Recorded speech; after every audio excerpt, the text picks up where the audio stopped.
Le retour à son Cameroun natal fut une véritable victoire à la Pyrrhus. Sious s'était à peine installé dans la salle d'embarquement de l'aéroport de Cotonou au Bénin qu'il fut abordé par un homme drapé dans un boubou blanc immaculé, la trentaine bien assumée. Ce dernier, d'une voix suave, l'interpella de façon assez familière. « Hey Storm, comment vas-tu » Ne s'appelant ni Storm, ni autre chose que Sious, il ne se sentit en rien concerné et continua à feuilleter la dernière édition du journal Soleil qu'il avait acheté en se rendant à l'aéroport. Pourtant, ce nom évocateur lui aurait bien convenu, tellement il avait traversé des tempêtes intérieures ces dernières semaines. Déjà 2 jours plus tôt, le 14 janvier 2006, il était dans ce même aéroport et n'avait pas pu prendre l'avion. La compagnie aérienne auprès de laquelle il avait acheté un billet aller-retour avait annulé sans préavis tous ses vols. Les paroles sarcastiques d'un des officiers de police en service à l'aéroport ce jour résonnaient encore dans sa tête. Quel vol devriez-vous prendre? Cam. Sious n'avait pas fini de prononcer le mot que l'officier éclata d'un rire qui le secoua de part en part. Baba, Sious espérait que l'on justifierait son hilarité. Il n'attendit pas longtemps, car le policier reprit aussitôt, presque avec bonhomie. « Vous êtes de quelle nationalité ?»« Camerounais. »« Vous avez oublié que la compagnie aérienne de votre pays s'appelle Air peut-être ?» On peut à peine compter sur les doigts d'une demi-main le nombre de fois qu'elle a respecté les horaires de ses vols. Sious faillit s'effondrer, mais parvint à rester debout grâce à l'on ne sait quelle magie, quel miracle de l'architecture du corps.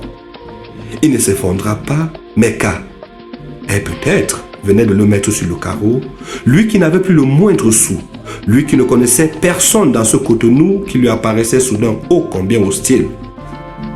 Comment et quand pourrait-il regagner son pays? L'assurance familière mais grave de l'homme en boubou blanc contrastait si singulièrement avec la vulgarité du policier rencontré 2 jours plus tôt que Sious sursauta et leva les yeux en direction de celui qui de toute évidence s'adressait à lui. « Storm, c'est bien à toi que je parle. Je ne m'appelle pas Storm, mais Sious Tega. » Après l'avoir considéré un moment avec une surprise qui ne cherchait pas à masquer, l'homme au boubou blanc, l'air confondu, reprit. « C'est incroyable. Tout d'abord, je m'excuse. C'est que tu es le portrait tout craché d'un très cher et vieil ami que j'ai perdu de vue depuis des lustres. Où vas-tu » L'homme ne semblait pas encore tout à fait convaincu de sa confusion et n'abandonna pas le tutoiement. « Où vas-tu »« À Douala au Cameroun. »« Qu'es-tu venu faire au Bénin ?»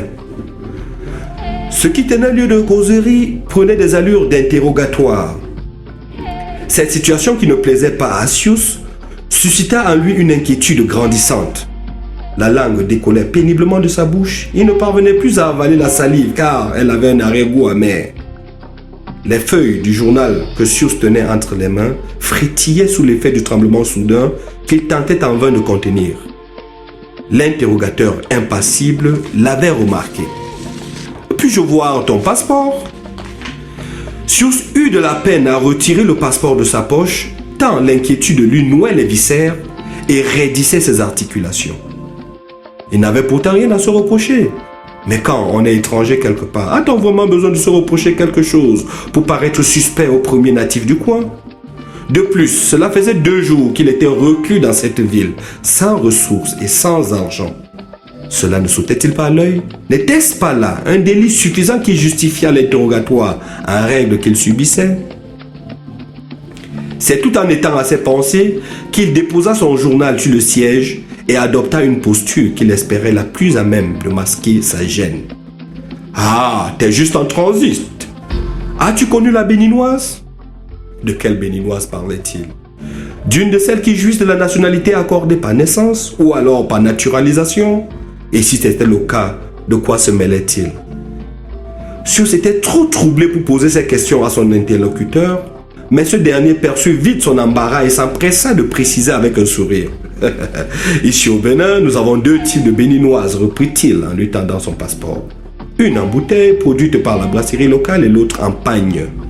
La réputation de la bière, du pagne et de celle qui le porte a depuis longtemps traversé nos frontières. »« Quel esprit !» répondit un Sious soulagé. « Oui, la béninoise, bière, je l'ai connue et bien même.